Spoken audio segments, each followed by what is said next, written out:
La fanfarlo de Charles Baudelaire. Samuel Kramer, que en otros tiempos había firmado bajo el nombre de Manuela de Monteverde varias locuras románticas, en los buenos tiempos del romanticismo, es el producto contradictorio entre un pálido alemán y una chilena mulata. Añada a este doble origen una educación francesa y una cultura literaria, y quedará usted menos sorprendido, ya que, no satisfecho y edificado de las complicadas rarezas de este carácter, Samuel tiene la frente pura y noble, los ojos brillantes como gotas de café, la nariz grosera y burlona, los labios impúdicos y sensuales, el mentón cuadrado y déspota y la cabellera pretenciosamente rafaelesca. Es a la vez un gran holgazán, un triste ambicioso y un ilustre infeliz, ya que en toda su vida no ha tenido más que ideas a medias. El sol de la pereza que resplandece sin cesar en su interior vaporiza y consume aquella mitad de genio con que el cielo lo ha dotado. Entre todos los medio grandes hombres que he conocido en esta terrible vida parisina, Samuel fue, más que cualquier otro, el hombre de las bellas obras fallidas, criatura fantástica y enfermiza, cuya poesía brilla más en su persona que en sus obras, y que, hacia la 1 de la mañana, entre el resplandor de un fuego de carbón y el tic-tac de un reloj, se me muestra como el dios de la impotencia, dios moderno y hermafrodita, impotencia tan colosal y enorme que toma dimensiones épicas. ¿Cómo mostrarles y hacerle ver con claridad el interior de esta tenebrosa naturaleza, plagada de vivos destellos, perezosa y emprendedora al mismo tiempo, fecunda en difíciles designios y en risibles fracasos, espíritu en el que la paradoja toma a menudo proporciones de ingenuidad y cuya imaginación era tan vasta como la soledad y la pereza absolutas? Uno de los defectos más naturales en Samuel era el considerarse igual a aquellos que admiraba. Después de la apasionante lectura de un hermoso libro, su conclusión involuntaria era: esto es tan bello que podría ser mío, y de ahí a pensar: es por lo tanto mío. No hay más que un paso. En el mundo actual esta clase de carácter es mucho más frecuente de lo que se piensa. Las calles, los paseos públicos, los cafés y todos los refugios de los paseantes pululan de seres de esta especie. Estos se sienten tan bien con el nuevo modelo que no están lejos de creerse sus inventores. Hoy les vemos penosamente descifrando las páginas místicas de Plotino o de Porfirio. Mañana admirarán cómo Crébillon hijo ha expresado el lado frívolo y francés de su carácter. Ayer se entretenían familiarmente con Jerónimo Cardán, ahora veles aquí jugando con Sterne o entregándose con Rabelais a todos los excesos de la hipérbole, y son de hecho tan felices con cada una de sus metamorfosis que no les desagrada ni un poco ninguno de los grandes genios que se les adelantaron en la estima de la posteridad. Ingenua y respetable insolencia, así era el pobre Samuel. Hombre honesto de nacimiento y un poco sinvergüenza por pasatiempo, comediante por temperamento, representaba para sí mismo incomparables tragedias a puertas cerradas, o mejor dicho, tragicomedia.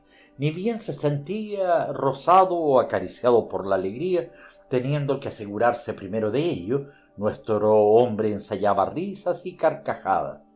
Ni bien algún recuerdo hacía que una lágrima se dibujara en el borde de sus ojos. Él corría al espejo a verse llorar. Si alguna mujer en un acceso de celos brutal y pueril le hacía un arañazo con una aguja o una pequeña navaja, Samuel se ufanaba de haber recibido una cuchillada y cuando debía miserables 20.000 francos, exclamaba alegremente: «Qué triste y lamentable es la suerte de un genio acosado por 1.000.000 de deudas». Mas dicho sea de paso, guárdense de creer que él fuera incapaz de experimentar sentimientos verdaderos o que la pasión no hiciera más que rozar su epidermis. Habría vendido hasta su camisa por un hombre a quien apenas conociera y al cual, tras la inspección de su mano y su frente el día anterior, había declarado su amigo íntimo. Llevaba en las cosas del espíritu y del alma la ociosa contemplación de las naturalezas germanas, en las de la pasión, el ardor inconstante y fugaz de su madre, y en la práctica de la vida, todos los defectos de la vanidad francesa. Se hubiese batido a duelo por un autor o un artista muerto 2 siglos antes. Tal como había sido devoto con furor, era ahora ateo con pasión. Era a la vez todos los artistas que había estudiado y todos los libros que había leído, y sin embargo, a pesar de esta facultad común en los comediantes, seguía siendo profundamente original. Era siempre el tierno, el caprichoso, el perezoso, el terrible, el sabiondo, el ignorante, el desaliñado, el coqueto Samuel Kramer, la romántica Manuela de Monteverde. Enloquecía por un amigo como por una mujer, amaba a una mujer como un compañero, poseía la lógica de todos los buenos sentimientos y la ciencia de todas las astucias, y sin embargo jamás había logrado nada, ya que creía demasiado en lo imposible. ¿Qué tenía él de sorprendente? Siempre estaba tratando de concebir eso. Una tarde Samuel tuvo deseos de salir, el clima estaba agradable y perfumado. Tenía, según su gusto natural por los excesos, hábitos de reclusión y disipación tan violentos como prolongados, y desde hacía ya mucho tiempo que permanecía fiel a su vivienda. La pereza maternal y la holgazanería criolla que recorrían sus venas le impedían padecer el desorden de su recámara, de su ropa y de sus cabellos excesivamente sucios y enmarañados. Se peinó, se aseó y unos minutos después supo recobrar el porte y el aplomo de aquellas personas para quienes la elegancia es cosa de todos los días. Luego abrió la ventana. Un día cálido y dorado se precipitó entonces en la polvorienta habitación. Samuel se admiró al ver cómo la primavera se había encendido tanto en tan pocos días y sin siquiera anunciarse.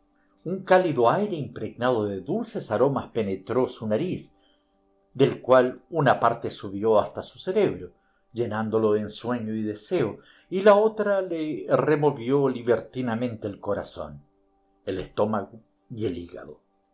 Apagó resueltamente 2 velas, de las cuales una aún palpitaba sobre un volumen de Swedenborg, mientras la otra se extinguía sobre uno de esos vergonzosos libros cuya lectura no es provechosa sino para aquellos espíritus poseídos por un inmoderado gusto por la verdad. Desde lo alto de su soledad, atestada de papeles, pavimentada de libros y poblada de sueños, Samuel a menudo veía pasearse en una calleja de Luxemburgo una silueta y una figura que él había amado en provincias, a la edad en que se ama al amor. Sus rasgos, aunque maduros y ensanchados por los años de práctica, tenían la gracia profunda y decente de la mujer honesta. En el fondo de sus ojos brillaba todavía, en pequeños intervalos, la húmeda fantasía de una joven muchacha. Iba y venía habitualmente acompañada por una elegante criada, cuyo rostro y aspecto delataban más bien a la confidente y dama de compañía que a la sirvienta. Parecía buscar los lugares más solitarios y tristemente se sentaba con actitud de viuda, teniendo a veces entre sus distraídas manos un libro que fingía leer. Samuel la había conocido en los alrededores de Lyon, joven, alerta, traviesa y más delgada. A fuerza de observarla y, por así decirlo, de reconocerla, había desempolvado de su imaginación uno a uno todos los recuerdos interesantes referente a ella. Se contaba a sí mismo, detalle a detalle, toda esa historia de juventud que, desde entonces, se había perdido entre las preocupaciones de su vida y el dédalo de sus pasiones. Aquella tarde él la saludó, pero con mucho cuidado y muchas miradas. Al pasar frente a ella alcanzó a escuchar detrás de sí este fragmento de diálogo. ¿Qué le parece ese joven, Mariette? Pero esto dicho con un tono de voz tan distraído que ni el observador más malicioso habría podido decir nada en contra de la dama. Yo lo veo muy bien, señora. ¿La señora sabe que es el señor Samuel Kramer? Y con un tono más severo respondió: Pero, ¿cómo es que usted sabe eso, Mariette? Es por esto que... Al día siguiente Samuel tuvo gran cuidado en devolverle su pañuelo y su libro, que había encontrado en una banca y que ella no había perdido, sino que había dejado un momento mientras observaba a los gorriones disputarse unas migajas o mientras contemplaba el trabajo interior de la vegetación, como ocurre a menudo entre dos seres cuyos destinos cómplices han elevado su alma a un mismo diapasón. Aunque la conversación empezó bruscamente, Samuel tuvo la extraña alegría de encontrar a una persona dispuesta a escucharlo y a responderle. ¿Tendré la dicha, señora, de estar todavía alojado en un rincón de su memoria? He cambiado tanto que no ha podido usted encontrar en mí al compañero de infancia, con el cual se dignó jugar a las escondidas y hasta faltar sin permiso a la escuela. Una mujer, respondió ella con una pequeña sonrisa, no tiene derecho a reconocer fácilmente a las personas. Es por eso que le agradezco, señor, el haberme dado la ocasión de evocar esos bellos y alegres recuerdos. Además, cada año trae consigo tantos eventos y pensamientos, y me parece que han pasado verdaderamente muchos años, ¿no es cierto? Años, replicó Samuel, que para mí fueron unas veces muy lentos, otras pronto a esfumarse, pero todos invariablemente crueles. ¿Y la poesía? Dijo la dama con una sonrisa en sus ojos. Siempre, señora, respondió riendo Samuel. ¿Pero qué es lo que está leyendo? Una novela de Walter Scott. Comprendo ahora sus continuas interrupciones. Qué aburrido escritor, un polvoriento desenterrador de crónicas, un fastidioso montón de descripciones desordenadas, multitud de cosas viejas y trastes de todo género, armaduras, vajillas, muebles, posadas góticas y castillos melodramáticos, donde se pasean modelos libremente, vestidos con casacas y jubones abigarrados, tipos conocidos de lo que ningún plagiario de 18 años querrá saber nada en 10 años, castellanas imposibles y amores perfectamente desprovistos de toda actualidad. Ninguna verdad de corazón, ninguna filosofía de sentimiento. ¿Qué diferencia con nuestros buenos novelistas franceses, en los que la pasión y la moral se imponen siempre sobre la descripción material de las cosas? ¿Qué importa que la castellana use lengüeta o miriñaque o interiores o udinot, mientras solloce o traicione como convenga? ¿El amante le interesa a usted más por llevar un puñal en su chaleco en vez de una tarjeta de presentación y un déspota en hábito negro le causa un terror menos poético que un tirano montado de cuero y hierro? Samuel, como se ve, entraba en la clase de las personas absorbentes, hombres insoportables y apasionados, cuyo oficio estropea la conversación y para quienes toda ocasión es buena, lo mismo un encuentro imprevisto bajo un árbol que en una esquina, aunque sea con un trapero, para desarrollar obstinadamente sus ideas. No hay entre los viajeros comerciantes, los industriales errantes, los promotores de negocios en comandita y los poetas absorbentes, más que una diferencia, la de la propaganda a la predicación. El vicio de estos últimos es completamente desinteresado. Ahora bien, la dama le replicó simplemente: Mi querido Samuel, no soy más que público, basta con decirle que mi alma es inocente. Además, el placer es para mí la cosa mundana más fácil de hallar. Pero hablemos de usted. Me consideraré dichosa si me juzga digna de leer alguna de sus producciones. Pero señora, ¿cómo es posible que... exclamó la gran vanidad del asombrado poeta. El dueño de mi gabinete de lectura dice que no lo conoce, y sonrió dulcemente como para amortiguar el efecto de su fugitiva provocación. Señora, dijo sentenciosamente Samuel, el verdadero público del siglo XIX son las mujeres. Su aprobación me hará más grande que 20 academias.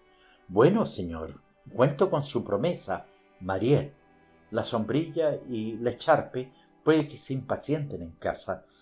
Ya sabes que el señor regresa temprano.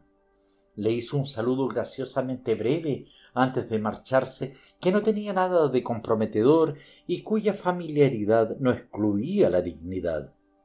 Samuel no se sorprendió al encontrar a su antiguo amor juvenil esclavizado al vínculo matrimonial. En la historia universal del sentimiento eso es de rigor. Era Madame de Cosmeli y residía en una de las calles más aristocráticas del suburbio Saint-Germain. Al día siguiente la halló con la cabeza inclinada por una graciosa y casi estudiada melancolía cerca de las flores del arriate. Luego le dio su volumen llamado Ocifragas, una selección de sonetos de aquellos que todos hemos hecho y todos hemos leído alguna vez, en el tiempo en que teníamos el juicio demasiado corto y el cabello demasiado largo.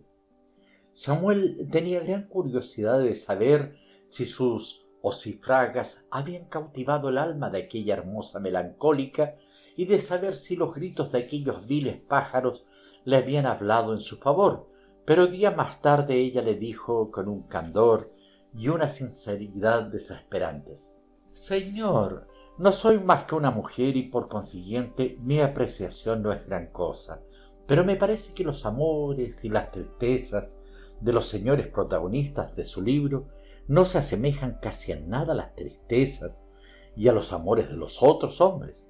Usted prodiga galanterías sin duda muy elegantes y de un gusto exquisito a damas que yo estimo y conozco lo suficiente como para saber que se espantarían de ello. Usted le canta la belleza de las madres con un estilo que le privaría del favor de sus hijas. Comunica al mundo cómo le enloquecen el pie y la mano de tal señora, la cual, supongamos por su honor, gastaría menos tiempo leyendo su libro que tejiendo medias o mitones para los pies o manos de sus hijos.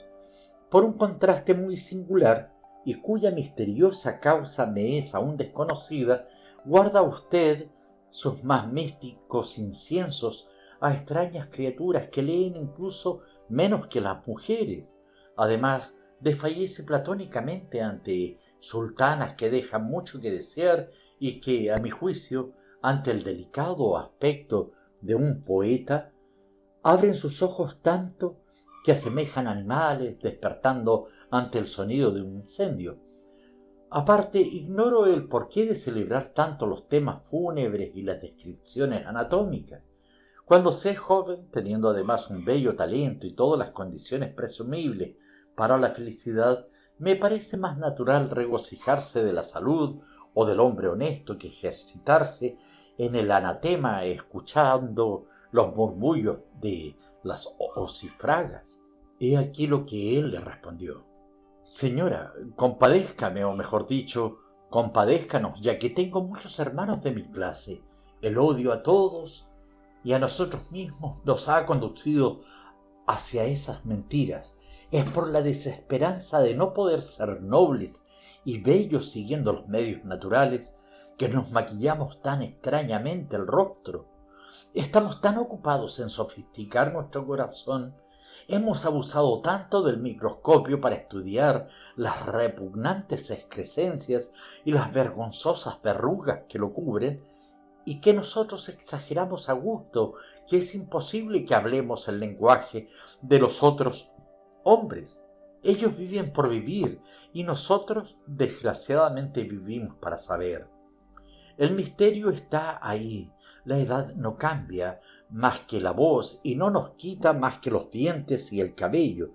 Nosotros hemos alterado el acento de la naturaleza, hemos extirpado uno a uno los pudores virginales que habían erizado nuestro interior de hombres honestos.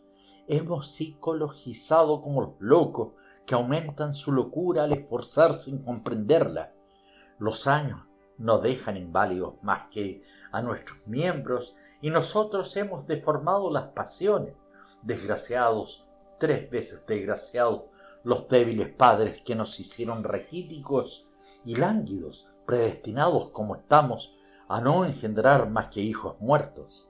Todavía con sus ocifragas, dijo ella, Por favor, deme su brazo y admiremos juntos esas pobres flores que la primavera vuelve tan dichosas. En lugar de admirar las flores, Samuel Kramer, a quien la inspiración había llenado, comenzó a poner en prosa y a declamar varias malas estancias compuestas en su primer estilo. La dama lo dejaba continuar.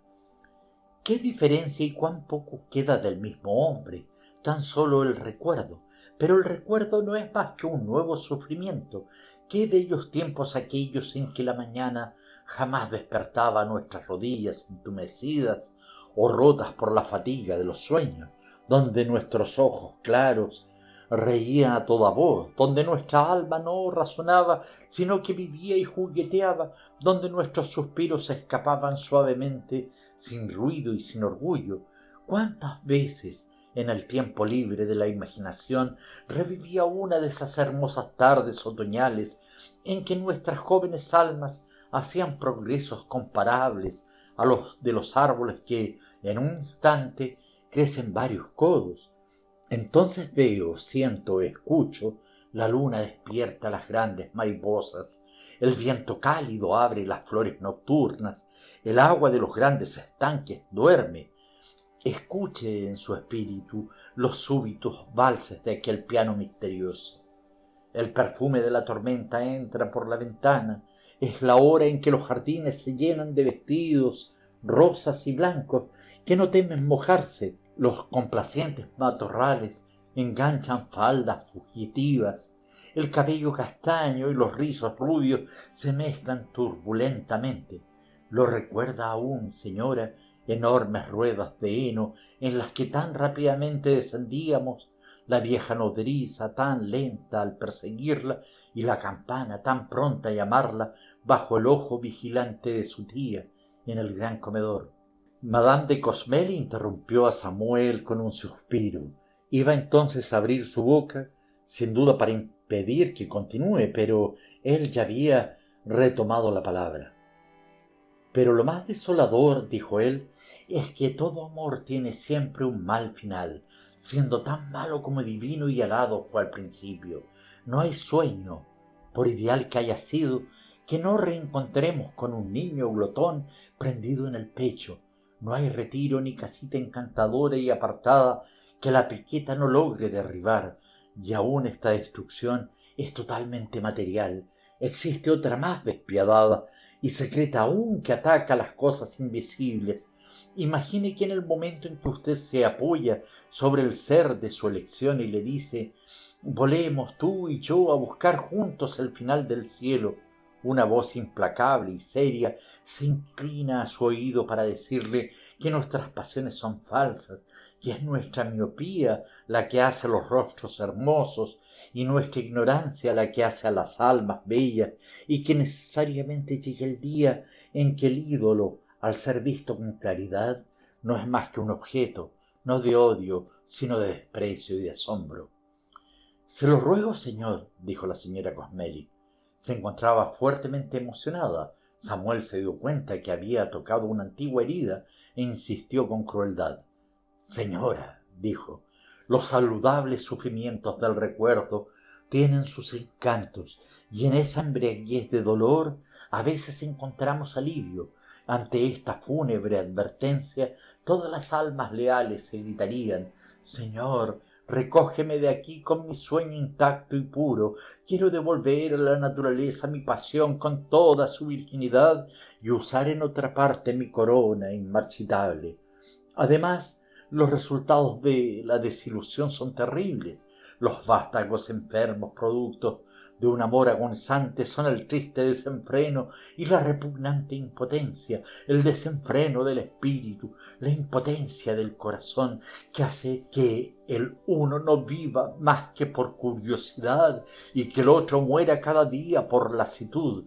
Todos nos parecemos más o menos a un viajero que hubiera recorrido un enorme país y que observara cada tarde al sol, el mismo que antaño doraba magníficamente los encantos del camino, ocultarse en un llano horizonte.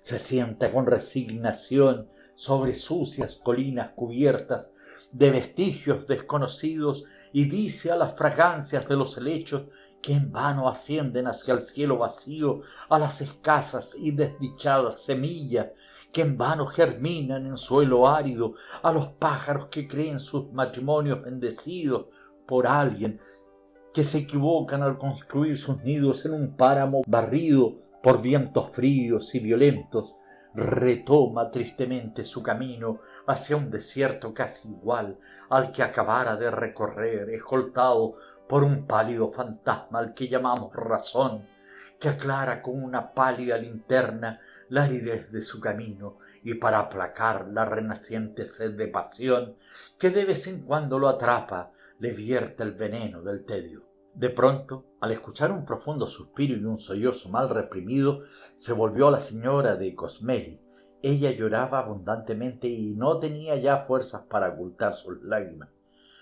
La observó por un rato en silencio, con la pose más enternecida y untuosa que pudo fingir. El hipócrita y brutal comediante estaba orgulloso de esas preciosas lágrimas, las consideraba como obra y propiedad literaria suya, mas estaba confundido respecto al sentido íntimo de aquel dolor, así como Madame de Cosmeli, ahogaba en su cándida desolación, estaba confundida respecto a la intención de la mirada de su compañero. Se produjo entonces un singular juego de malentendidos, luego del cual Samuel Kramer le tendió definitivamente sus manos, que ella aceptó con tierna confianza. Señora, reanudó Samuel después de unos cuantos instantes de silencio, el clásico silencio de la emoción. La verdadera sabiduría consiste menos en maldecir que en tener esperanza. Sin el divino don de la esperanza, ¿cómo podríamos atravesar ese repugnante desierto de tedio que acabo de describirle? El fantasma que nos acompaña es verdaderamente un fantasma de razón, mas podemos espantarlo rociándole el agua bendita de la primera virtud teológica. Hay una amable filosofía que sabe encontrar consuelo en los objetos de apariencia más indigna. Así como la virtud vale más que la inocencia y sembrar en el desierto tiene más méritos que alivar con despreocupación un huerto fructuoso, del mismo modo es verdaderamente digno de un alma elevada a purificarse y purificar a su prójimo con su simple contacto. Así como no hay traición que no se perdone, no hay falta de la que no se absuelva, ni olvido que no pueda sanarse. Existe una ciencia de amar al prójimo y de hallarle digno de ser amado, así como existe un saber del buen vivir. Cuanto más delicado sea un espíritu, más bellezas originales descubre. Cuanto más tierna y abierta la divina esperanza sea un alma, más motivos para amar a su prójimo, por más mancillado que éste se encuentre.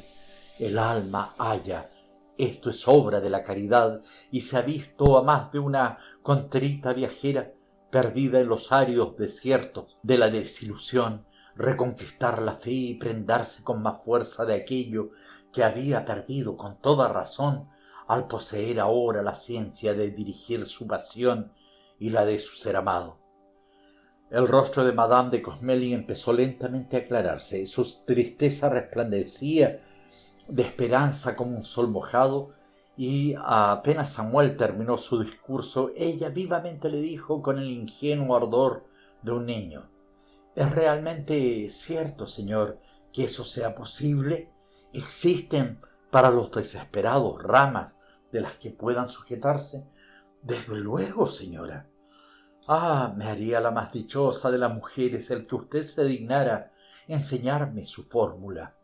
Nada más fácil, replicó brutalmente Samuel.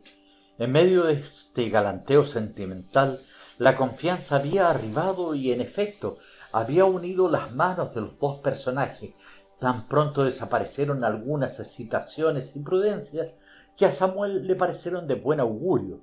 Madame de Cosmeli le hizo partícipe a su vez de sus confidencias, comenzando así: Comprendo, señor, todo lo que un alma poética puede sufrir por su aislamiento, y cuán vivamente ha de consumirse en su soledad una ambición de corazón como la suya. Pero sus pesares, que no pertenecen más que a usted, provienen, como he podido extraer de la pompa de sus palabras, de extrañas necesidades nunca satisfechas y casi imposibles de satisfacer. Usted sufre, es verdad, pero es posible que su sufrimiento constituya su grandeza y que le sea tan necesario como a otros la felicidad. Ahora dígnese en escuchar y en simpatizar con penas más comprensibles. ¿Un dolor de provincia?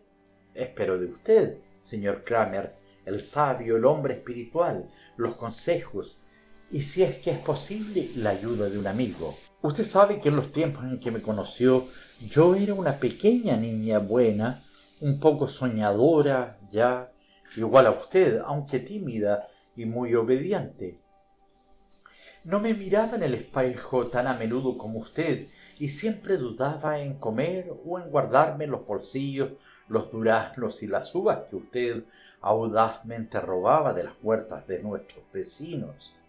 Jamás encontraba un placer verdaderamente agradable y completo, a no ser que me estuviera permitido, y me parecía mucho mejor abrazarme con un bello muchacho como usted delante de mi vieja tía que en medio del campo. La coquetería y el cuidado que toda muchacha en edad de casarse debe tener consigo misma me llegó tardíamente.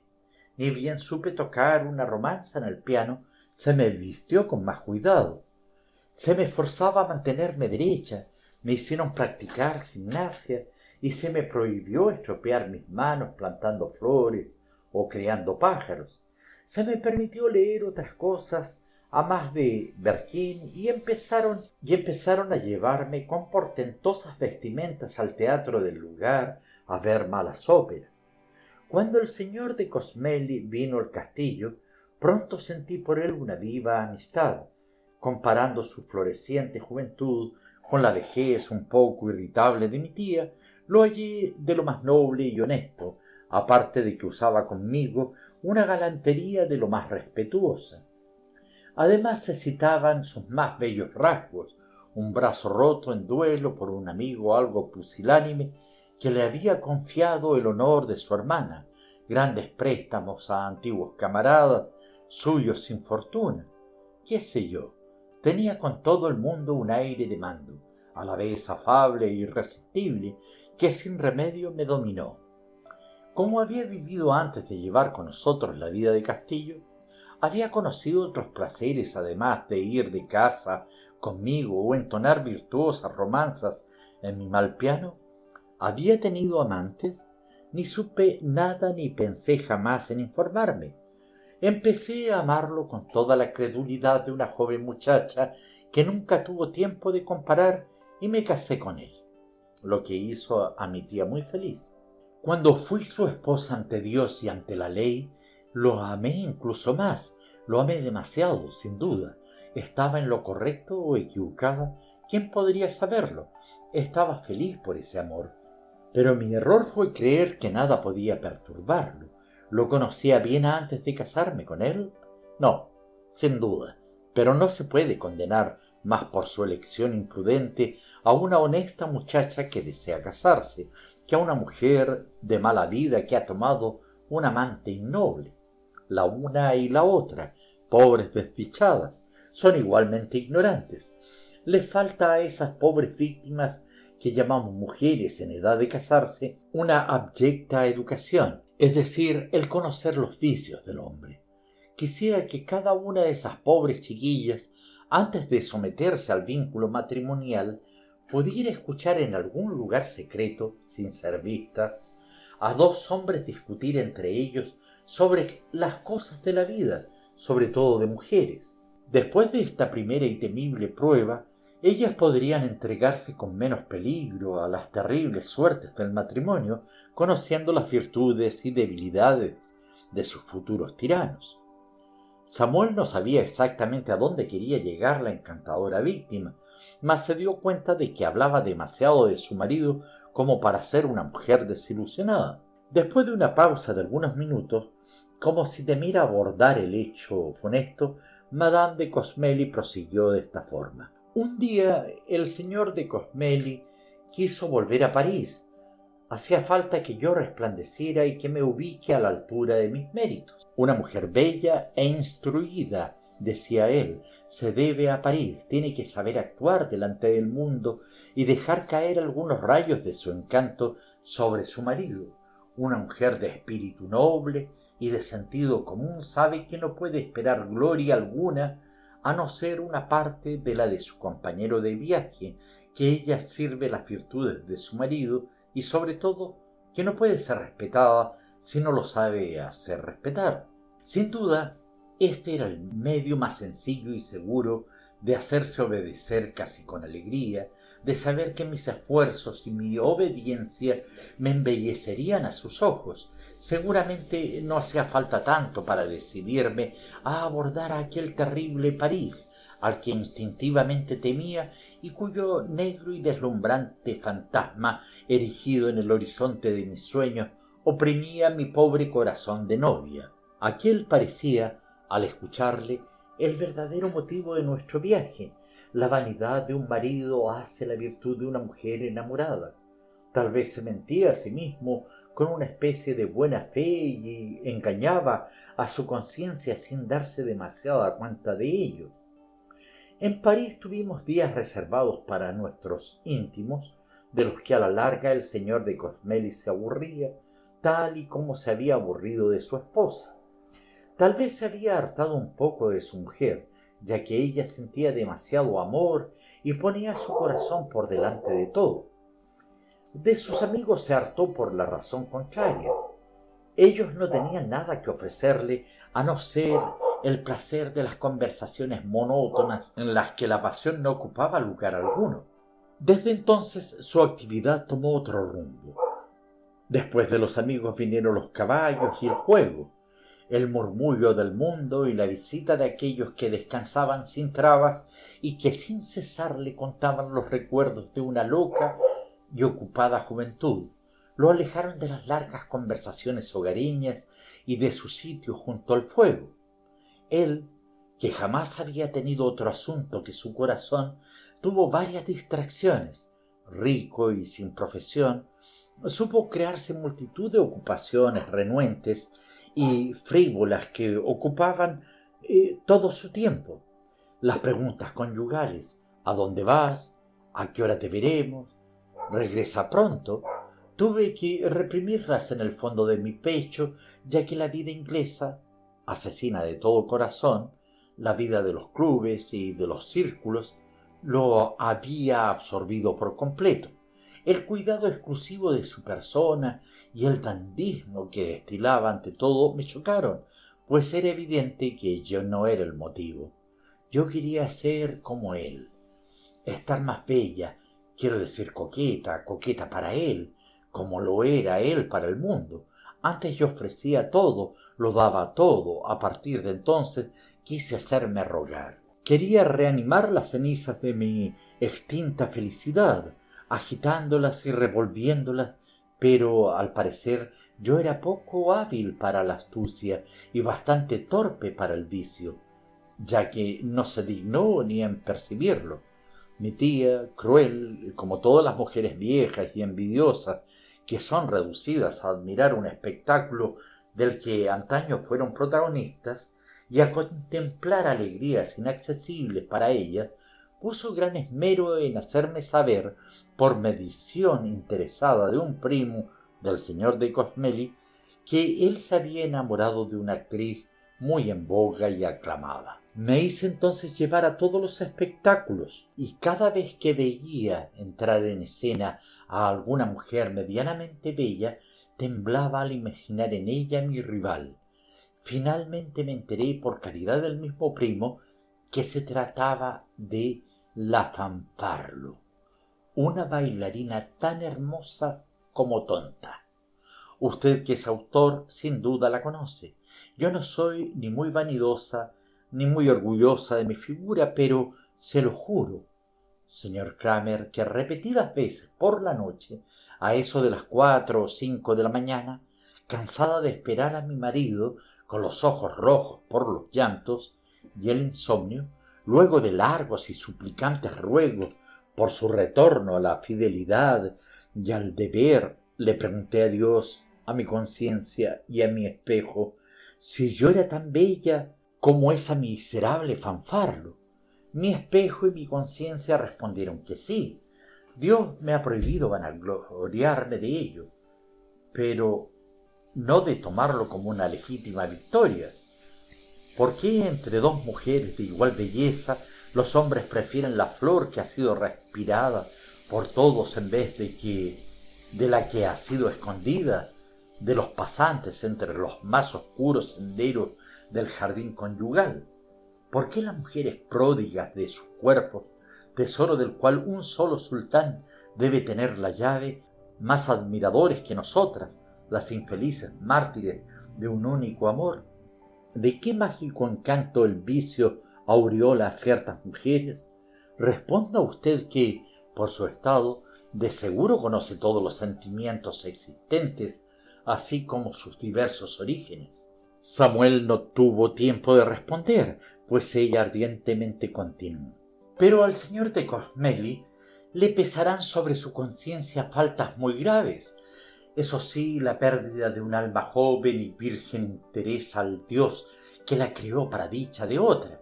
Si el señor de Cosmeli muriera esta misma tarde, tendría que implorar por varias absoluciones, ya que por su culpa su mujer ha experimentado horribles sentimientos, el odio, la desconfianza al ser amado y la sed de venganza. Ah, señor, he pasado noches muy dolorosas, insomnios muy inquietos, rezo, maldigo, blasfemo. El cura me dice que hay que llevar nuestra cruz con resignación, pero el amor desmedido, la fe quebrantada, no saben resignarse. Mi confesor no es mujer, y yo amo a mi marido, lo amo, señor, con toda la pasión y todo el dolor de una amante batida y postrada en sus pies. No hay nada que no haya intentado. En lugar de las vestimentas sombrías y sencillas con las cuales su mirada antaño se extasiaba, usé trajes alocados y suntuosos como los que usan las actrices. Yo, la casta esposa que él había ido a buscar al fondo de un pobre castillo, desfilé ante él con ropa de mujerzuela, me comportaba espiritual y alegre cuando sentía la muerte recorrer mi corazón. Llené mi desesperación de lentejuelas con mis deslumbrantes sonrisas. Desgraciadamente, él no vio nada. Me pinté de rojo, señor, de rojo. Como puede ver, es una historia banal, la historia de todas las desdichadas, una historia de provincia. Mientras ella sollozaba, Samuel puso cara de tartufo agarrado del cuello por Orgón, el inesperado esposo que se lanza del fondo de su escondite como los virtuosos sollozos de la dama que brotaban desde su corazón, agarrando por el cuello la tambaleante hipocresía de nuestro poeta. El abandono extremo, la libertad y la confianza de Madame de Cosmeli lo habían animado prodigiosamente sin sorprenderlo. Samuel Kramer, que a menudo sorprendía al mundo, no se sorprendía con frecuencia. Parecía querer poner en práctica y demostrar en su propia vida la veracidad de aquel pensamiento de Diderot. La incredulidad es a veces el vicio del tonto y la credulidad el defecto del hombre de genio. El hombre de genio ve lejos en la inmensidad de las posibilidades. El tonto solo ve como posible aquello que lo es. Tal vez sea eso lo que vuelve a uno pusilánime y al otro temerario. Esto responde a todo.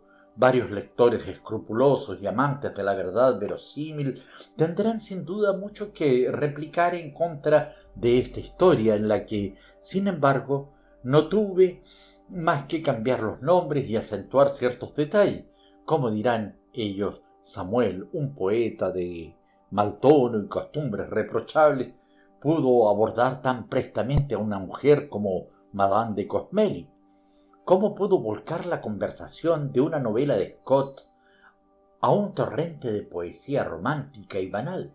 ¿Y cómo Madame de Cosmeli, la discreta y virtuosa esposa, soltó tan prontamente, sin pudor ni desconfianza, sus penas?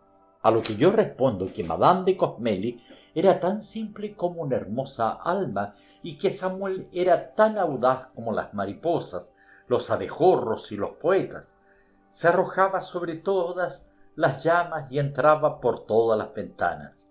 El pensamiento de Diderot explica por qué ella era tan solitaria, mientras que él tan brusco e imprudente. También explica las meteduras de pata que Samuel cometió durante toda su vida, las mismas que un tonto no cometería. Aquella porción del público que es esencialmente pusilánime no comprenderá suficientemente la personalidad de Samuel, quien era esencialmente crédulo e imaginativo, al punto de creer como poeta en su público y como hombre en sus propias pasiones. A partir de ese momento se percató de que aquella mujer era más fuerte y profunda de lo que parecía, además de que no debía enfrentarse abiertamente a su cándida piedad. Entonces nuevamente empezó a prodigarle su jerga romántica. Avergonzado por haberse comportado como tonto, quería ahora dárselas de astuto. Le habló por un rato con su dialecto de seminarista aún presente, de heridas a cerrar y a cauterizar mediante la abertura de nuevas llagas que sangrarían largamente y que no producirían dolor alguno. Cualquiera que haya querido, sin tener la fuerza absoluta de Valmont o de Lovelace, poseer a una mujer honesta y confiada, sabe con qué risible y empática torpeza uno ofrece su corazón diciendo: tómelo, mi corazón es suyo. Eso me dispensará de explicarle lo tonto que fue Samuel. Madame de Cosmeli, aquella amable Elmira que poseía el juicio claro y alerta de la virtud, dilucidó rápidamente el partido que podía sacar de nuestro ingenuo canalla, para felicidad propia y para dignidad de su marido. Le pagó pues con la misma moneda, dejó primeramente que le apretara las manos, comenzando luego a hablarle de amistad y de cosas platónicas. Entonces le murmuró la palabra venganza. Dijo que una mujer en dolorosas crisis como esta le daría con gusto a su vengador el poco corazón que el pérfido le hubiera dejado, y otras boberías y galanterías dramáticas. En resumen, utilizó la coquetería por la buena causa, y nuestro astuto joven, que era más atontado que un sabio, prometió arrancar de la fanfarlo al señor de Cosmeli y alejarlo de la cortesana, esperando encontrar en los brazos de la honesta mujer la recompensa de su obra meritoria. Y es que nadie más que un poeta sería tan cándido como para inventar monstruosidades semejantes. Un detalle bastante cómico de esta historia, y que fue como un intermedio en el doloroso drama que iba a desarrollarse entre estos cuatro personajes, fue el malentendido ocurrido con los sonetos de Samuel, ya que, con respecto a los sonetos, era incorregible. El uno era para Madame de Cosmeli, en el cual exaltaba en estilo místico su belleza de Beatriz, su voz, la pureza angelical de sus ojos, la castidad de sus andares, etc. El otro era para la fanfarlo, en el cual se sirvió de un gusto de picantes galanterías capaces de hacerle subir la sangre al paladar del menos novato, género poético en el cual, de entre todos, él sobresalía y en el cual había, a buena hora, sobrepasado todas las andaluzas posibles. El primer fragmento llegó a casa de la criatura que tiró ese plato de pepinos al tacho de los cigarros. El segundo llegó a casa de la pobre abandonada, que en primera instancia abrió grandes ojos, terminó por comprender y, a pesar de sus tristezas, no pudo evitar reír a carcajadas como en sus mejores tiempos. Samuel fue al teatro y se puso a estudiar a la fanfarlo sobre el escenario. La encontró ligera, magnífica, vigorosa, de buen gusto en sus atavíos, y juzgó al señor de Cosmeli dichoso al poder arruinarse por semejante criatura. Se presentó 2 veces en casa de ella, una casita con una escalera terciopelada en un barrio nuevo lleno de plantas, pero no podía presentarse sin algún pretexto razonable. Una declaración de amor era algo profundamente inútil y hasta peligroso. El fracaso le habría prohibido regresar. En cuanto a hacerse presentar, sabía que la fanfarlo no recibía a nadie. Algunos íntimos la veían de cuando en cuando, que venía a decir o hacer en casa de una bailarina magníficamente pagada y mantenida, además de adorada por su amante, que venía a ofrecerle él, que no era ni sastre, ni costurera, ni maestro de ballet, ni millonario. Tomó entonces un partido simple y brutal.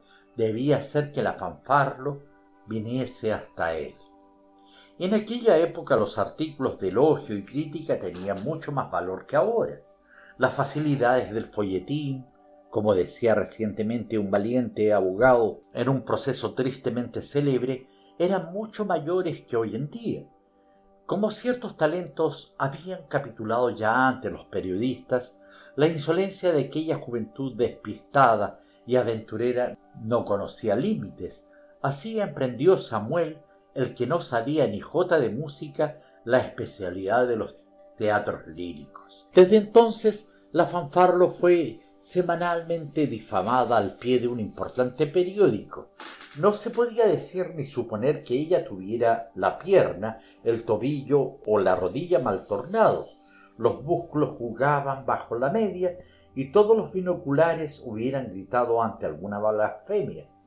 Fue acusada de ser brutal, común, carente de gusto, de querer importar al teatro las costumbres del Rin y de los Pirineos, castañuelas, espuelas, botas con tacones, sin contar que bebía como granadero y que le fascinaban demasiado los perros y la hija de su portera y otros trapos sucios de su vida privada y que son para algunos pequeños periódicos pasto y golosina periodística.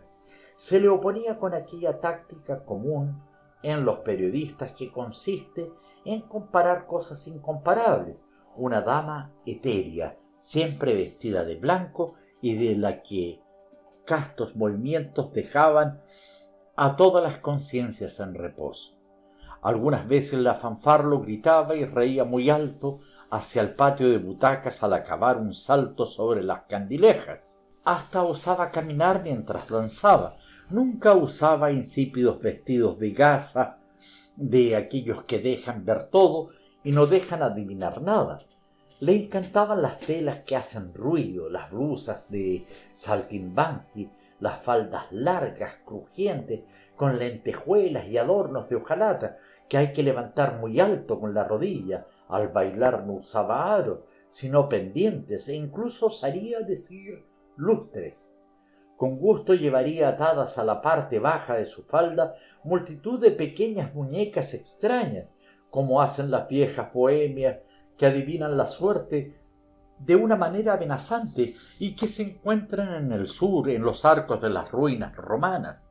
Estos atractivos y otros muchos más hicieron que el romántico Samuel, uno de los últimos románticos que Francia posee, enloqueciera de amor por ella. De modo que, después de haber denigrado durante 3 meses a la fanfarlo, quedó perdidamente enamorado, y ella quiso por fin saber quién era el monstruo, el corazón de piedra, el pedante, el pobre diablo que negaba tan obstinadamente la realeza de su genio. Hace falta hacer justicia a la fanfarlo, ya que en ella solo hubo un movimiento de curiosidad nada más. Semejante hombre tenía raramente la nariz entre los ojos, estaba del todo conformado como el resto de los hombres. Cuando obtuvo una o dos informaciones sobre Samuel Kramer, que era un hombre como cualquier otro, con algo de criterio y algo de talento, comprendió que había algo que adivinar y que el terrible artículo del lunes bien podría ser una extraña clase de ramo de flores semanal o la carta de visita de un obstinado solicitante. La encontró una noche en su camerino. 2 vastas antorchas y un gran fuego hacían temblar la luz sobre las abigarradas vestimentas que llevaba a rastras por su tocador. La reina del lugar, al momento de marcharse, retomaba su atavío de simple mortal y en cuclillas sobre una silla calzaba sin pudor su adorable pierna. Sus manos, generosamente estilizadas, hacían pasear un cordón a través de los ojetes del burguesí como una ágil lanzadera, sin pensar en que le hacía falta acomodarse su enagua. Aquella pierna era ya para Samuel objeto de un eterno deseo. Larga, fina, fuerte, generosa y fibrosa a la vez, poseía toda la corrección de lo bello y toda la atracción libertina de lo lindo. Cortada perpendicularmente la parte más grande, la pierna habría dado una especie de triángulo en el que el vértice estaría situado en la tibia y en el que la línea redondeada de la pantorrilla formaría la base convexa. La verdadera pierna de un hombre es demasiado dura y las piernas de las mujeres coloreadas por Deveria son en cambio demasiado blandas como para dar una idea. Con esa agradable actitud, su cabeza, inclinada hacia su pie, exponía un cuello de procónsul, ancho y robusto, dejando adivinar el surco de los omóplatos revestidos por una abundante carne morena. Los cabellos, pesados y apretados, caían hacia adelante por ambos lados, rozándole la sien y ocultándole sus ojos, de modo que a cada instante tenía que moverlos y echarlos hacia atrás.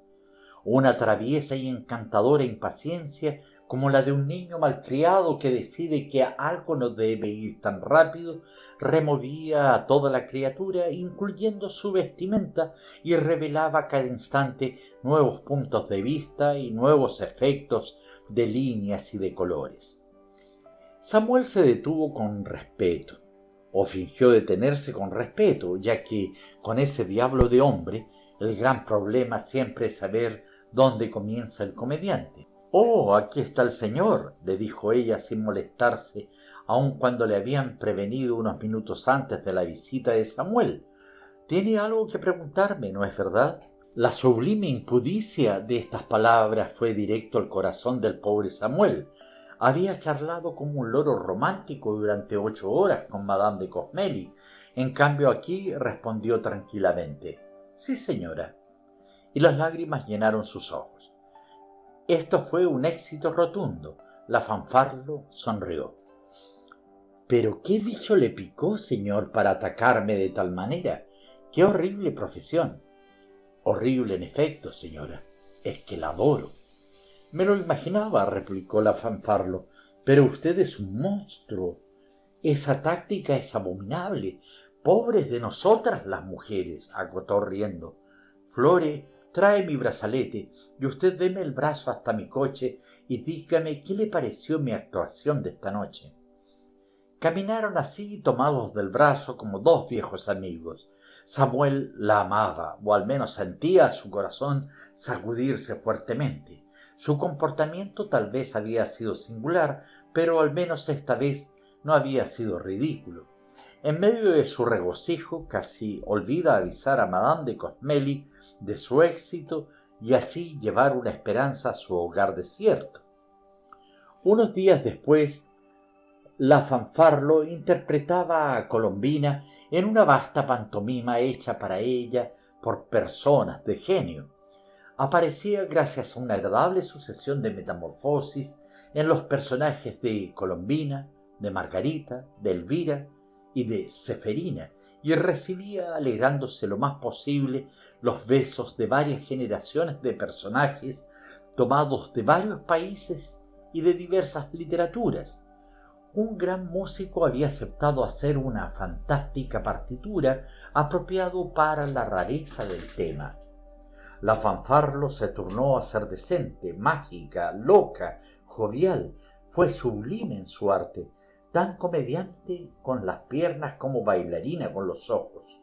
Entre nosotros, dicho sea de paso, se desprecia demasiado el arte de la danza. Todas las grandes personas, empezando por las del mundo antiguo, las de India y las de Arabia, las han cultivado igual que a la poesía. La danza está a la par o incluso por encima de la música, así como lo visible y lo creado están por encima de lo invisible y lo increado. Esto para varias organizaciones paganas. Y solo pueden comprenderlo aquellos a quienes la música evoca ideas pictóricas. La danza puede revelar todo lo misterioso de la música aparte de poseer el mérito de ser más humana y palpable. La danza es la poesía con brazos y piernas, es la materia graciosa, terrible y animada, adornada por el movimiento. Terpsicoré es una musa del sur. Presumo que era demasiado morena y que a menudo agitaba los pies en los trigales dorados. Sus movimientos llenos de una cadencia precisa son divinos motivos para la estatuaria. Pero Fanfarlo, la católica, no satisfecha al rivalizar con Terpsicoré, llamó en su auxilio a toda el arte de las divinidades modernas. La niebla mezcla forma de hadas y de ondinas menos vaporosas y menos indolentes. Fue a la vez un capricho de Shakespeare y una bufonería italiana. El poeta estaba feliz, creía tener frente a sus ojos el sueño de sus días más lejanos. Con gusto habría saltado en su camerino de una manera ridícula y se habría roto la cabeza contra cualquier cosa en la loca embriaguez que lo dominaba. Una caleza baja y bien cerrada rápidamente arrebató al poeta y a la bailarina hacia la casita de la que ya hablé. Nuestro hombre expresaba su emoción por medio de besos mudos que le aplicaba con fervor en los pies y en las manos. Ella también lo admiraba con viveza, no porque ignorara el poder de sus encantos, sino porque jamás había visto un hombre tan extraño ni una pasión tan eléctrica.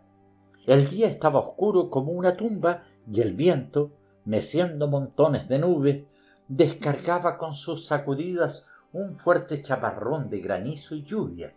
Una gran tormenta hacía temblar las buhardillas y gemir los campanarios. El arroyo, lecho fúnebre donde se pierden las cartas románticas y las orgías de la víspera, arrastraba en borbollones sus 1000 secretos a las alcantarillas. La muerte se cernía alegremente sobre los hospitales y los Chatterton y los Savage de la calle Saint-Jacques crispaban sus fríos dedos sobre los escritorios, cuando el hombre más falso, el más egoísta, el más sensual, el más goloso, el más espiritual de nuestros amigos se instalaba frente a una deliciosa cena y una buena mesa en compañía de una de las mujeres más bellas que la naturaleza haya creado para el placer de los ojos.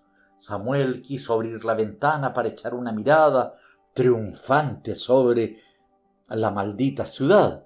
Después, bajando la mirada sobre las diversas delicias que tenía ante sí, se apresuró a disfrutar de ellas. En compañía de semejantes cosas debía ser elocuente, por lo tanto, a pesar de su frente demasiado alta, sus cabellos de selva virgen y su nariz de bebedor, la Fanfarlo lo halló casi atractivo. Samuel y la Fanfarlo tenían exactamente las mismas ideas en cuanto a la cocina y al sistema de alimentación necesario para las criaturas de élite. Las carnes desabridas y los pescados sosos estaban excluidos de las cenas de aquella sirena. El champaña rara vez faltaba en su mesa.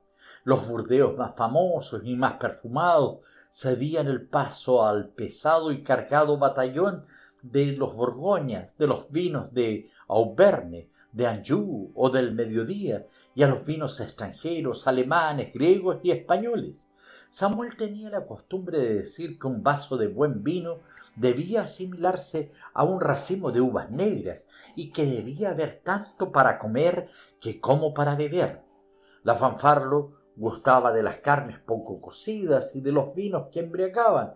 Por lo demás, jamás se embriagaba. Ambos profesaban una sincera y profunda estima por la trufa.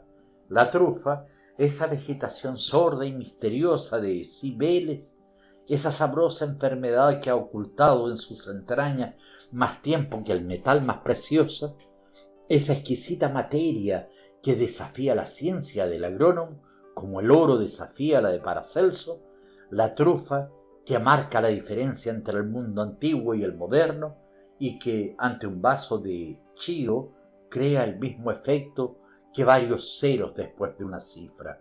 En cuanto a las salsas, ragús y aderezos, cuestión seria que demandaría un capítulo tan serio como el de un folleto científico, puedo afirmarles que estaban perfectamente de acuerdo, sobre todo en la necesidad de llamar en ayuda de la cocina a toda la farmacéutica de la naturaleza: pimientos, polvos ingleses, azafranes, sustancias coloniales, polvos exóticos, todo les parecía bueno, incluso el almizcle y el incienso. Si Cleopatra viviera todavía, tengo por seguro que hubiera querido preparar filetes de buey o de venado con perfumes de Arabia. En efecto, es deplorable que los grandes cocineros de ahora no sean obligados por una ley especial y obligatoria a conocer las propiedades químicas de las materias y que no sepan descubrir, para los casos que lo ameriten, como una velada amorosa, elementos culinarios casi inflamables, prontos a recorrer el sistema orgánico como el ácido prúsico y a volatilizarse como el éter. Cosa curiosa, esta conformidad de opiniones por el buen vivir, esta similitud de gustos, cosa curiosa, esta conformidad de opiniones por el buen vivir, esta similitud de gustos, los unió vivamente. Esta profunda armonía en la vida sensual que brillaba en cada mirada y en cada palabra de Samuel impresionó mucho a la fanfarlo.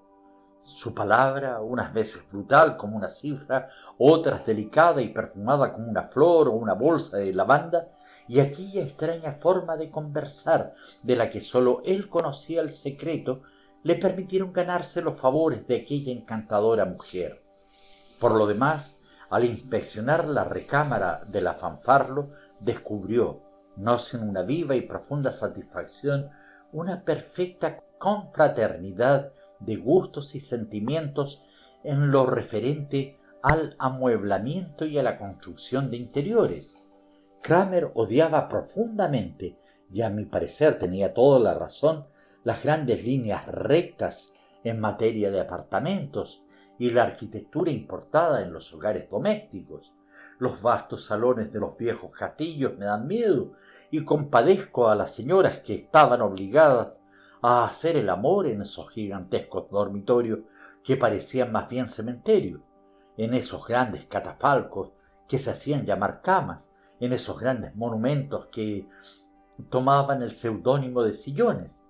Los apartamentos de Pompeya son tan grandes como una mano. Las ruinas indias que cubren la costa de Malabar atestiguan el mismo sistema. Estos grandes pueblos voluptuosos y sabios conocen perfectamente la razón. Los sentimientos íntimos no pueden recogerse a sus anchas más que en espacios lo suficientemente estrechos. La recámara de la fanfarlo era pues muy pequeña, muy baja, obstruida por cosas blandas, perfumadas y de peligroso contacto. El aire, cargado de extraños miasmas, hacía dar ganas de morir lentamente allí, como en un caliente invernadero. La luz de la lámpara jugaba sobre un batiburrillo de encajes y telas de un tono violento pero equívoco.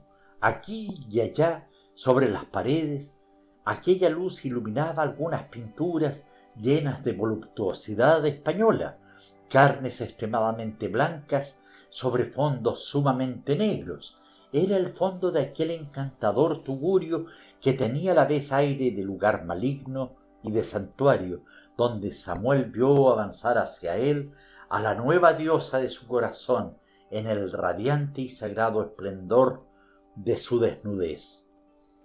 ¿Qué hombre no querría, aún al precio de la mitad de sus días, ver a su sueño, a su verdadero sueño, posar sin velos delante de él, al fantasma dorado de su imaginación, haciendo caer una a una todas las prendas destinadas a preservarlo de las miradas del vulgo?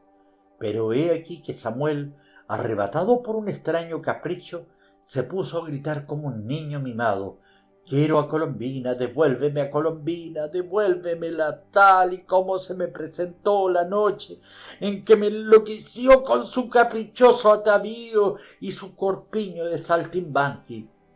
La fanfarlo, sorprendida al principio, aceptó prestarse a la excentricidad del hombre que había elegido, y llamó a Flore, la que por mucho que insistió en que eran las 3 de la mañana, que todo estaba cerrado en el teatro, el portero dormido, el clima horrible, la tormenta continuaba con su alboroto, tuvo que obedecer a la que también obedecía.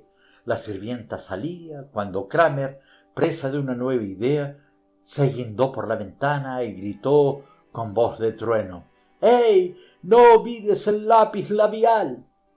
Ese rasgo característico que fue mencionado por la misma Fanfarlo una noche en que sus amigas la interrogaron sobre el comienzo de su relación con Samuel, no me sorprendió en absoluto.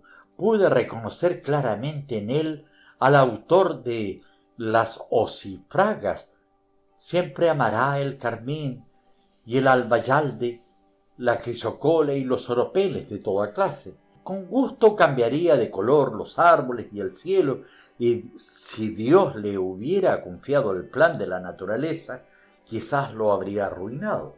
Aunque Samuel tenía una imaginación depravada y tal vez a causa de este mismo motivo el amor era en él un asunto que concernía más al razonamiento que a los sentidos, era sobre todo admiración y apetito por lo bello.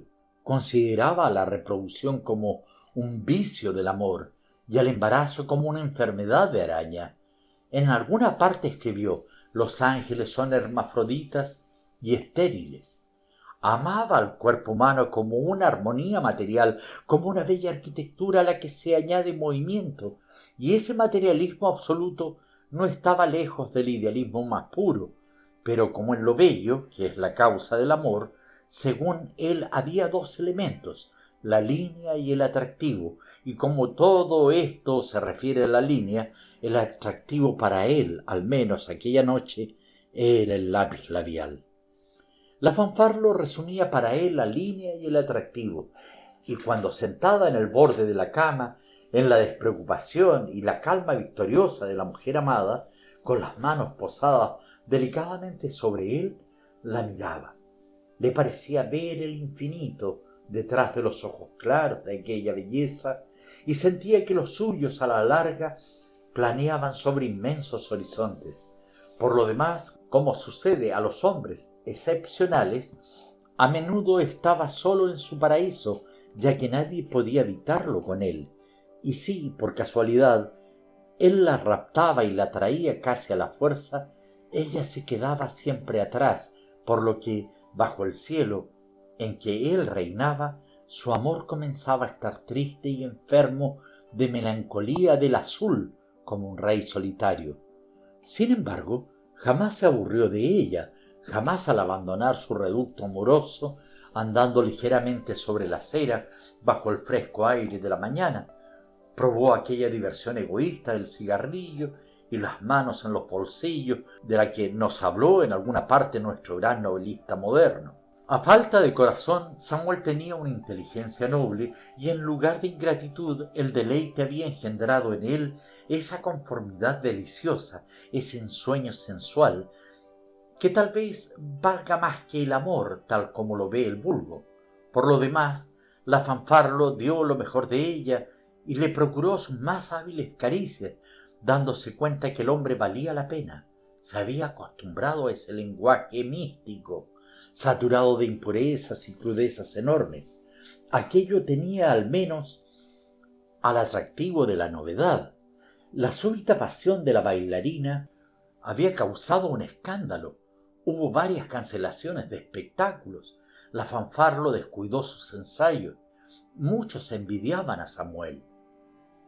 Una noche en que el azar, el tedio del señor de Cosmeli o una serie de artimañas de su mujer los había reunido juntos al fuego, después de uno de esos largos silencios que tienen lugar en las parejas que ya no tienen nada que decirse, pero sí mucho que ocultarse, después de haberle hecho el mejor té del mundo en una tetera bastante modesta y resquebrajada, quizás todavía del castillo de su tía, después de haber cantado bajo los acordes de un piano algunos fragmentos de una música en boga 10 años atrás, ella le dijo con la voz dulce y prudente de la virtud que quiere ser amable y teme espantar al objeto de sus afectos, que lo compadecía mucho y que había llorado mucho, más por él que por sí misma, que al menos hubiese querido, en su completa resignación sumisa y abnegada, que él pudiese encontrar en otros brazos el amor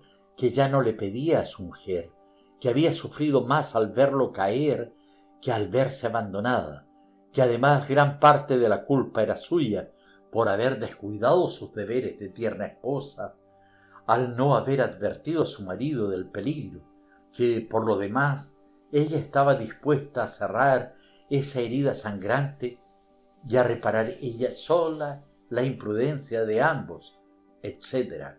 La pobre lloraba y lloraba bien.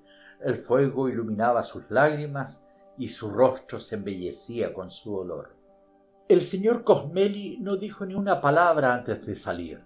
Los hombres atrapados en la red de sus propias faltas no toleran hacerle a la clemencia una ofrenda con sus remordimientos. Si fue a la casa de la Fanfarlo, de seguro encontró allí vestigios del desorden, colillas de cigarros y folletines. Una mañana Samuel fue despertado por la voz traviesa de la Fanfarlo y luego de levantar lentamente su fatigada cabeza de la almohada en que reposaba, leyó una carta que ésta le daba. Gracias, señor, 1000 veces gracias.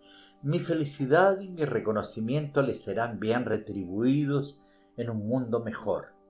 Lo acepto, recupero a mi marido de sus manos y me lo llevo esta misma noche a nuestra tierra de C, donde recobraré la salud y la vida que le debo. Reciba, señor, la promesa de una amistad eterna. Siempre lo he creído demasiado honesto como para no preferir una amistad en lugar de cualquier otra recompensa. Samuel, tendido entre encajes y apoyado sobre uno de los más frescos y bellos hombros que haya podido existir, sintió vagamente que había sido burlado y sintió cierta pena al reunir en su memoria los elementos de la intriga que él mismo había llevado a buen término, pero se dijo tranquilamente: ¿son realmente nuestras pasiones sinceras? ¿Quién puede saber con certeza aquello que quiere y conocer con exactitud el barómetro de su corazón? ¿Qué murmuras? ¿Qué tienes ahí? Quiero ver, dijo la Fanfarlo. Ah, no es nada, dijo Samuel. Es la carta de una mujer honesta a quien le prometí que me convertiría en tu amado. Me las pagará, dijo ella entre dientes. Es probable que la Fanfarlo haya amado a Samuel, pero con ese amor que pocas almas conocen, con rencor en el fondo. En cuanto a él, fue castigado por sus pecados. A menudo había fingido pasión, ahora se vio obligado a conocerla, pero no fue ese amor tranquilo, calmado y ardiente que inspiran las mujeres honestas. Fue el amor terrible, desolador y vergonzoso, el amor enfermo de las cortesanas. Samuel conoció todas las torturas de los celos y el rebajamiento y la tristeza en que nos arroja la conciencia de un mal incurable y constitucional. En pocas palabras, todos los horrores de aquel vicioso matrimonio al que se le da el nombre de concubinato. En cuanto a ella, cada día engorda más, se ha convertido en una belleza gruesa, limpia, lustrada y astuta, una especie de cortesana ministerial. Un día de estos comulgará por las Pascuas y repartirá el pan bendito en su parroquia. Tal vez para aquella época Samuel, muerto de pena, estará bien enterrado, como solía decir en sus buenos tiempos, y la Fanfarlo, con sus aires de canonesa, hará perder la cabeza a algún joven heredero. Mientras tanto, aprende a traer niños al mundo. Acaba de parir felizmente un par de gemelos. Samuel ha sacado a la luz 4 libros científicos, uno sobre los 4 evangelios, otro sobre el simbolismo de los colores, una memoria sobre un nuevo sistema de anuncios y un cuarto del que no quiero recordar ni el título. Lo más espantoso de este último es que está lleno de elocuencia, energía y curiosidades. Samuel hasta tuvo el descaro de ponerle como epígrafe Auris Sacra Fames. La Fanfarlo quiere que su amante ingrese al instituto e entregue al ministerio para que le den la cruz. Pobre cantor de las ocifragas, pobre Manuela de Monteverde, qué bajo ha caído. Escuché hace poco que fundó un periódico socialista y que quería entrar a la política. Qué inteligencia más deshonesta, como dice el honesto señor Nizard.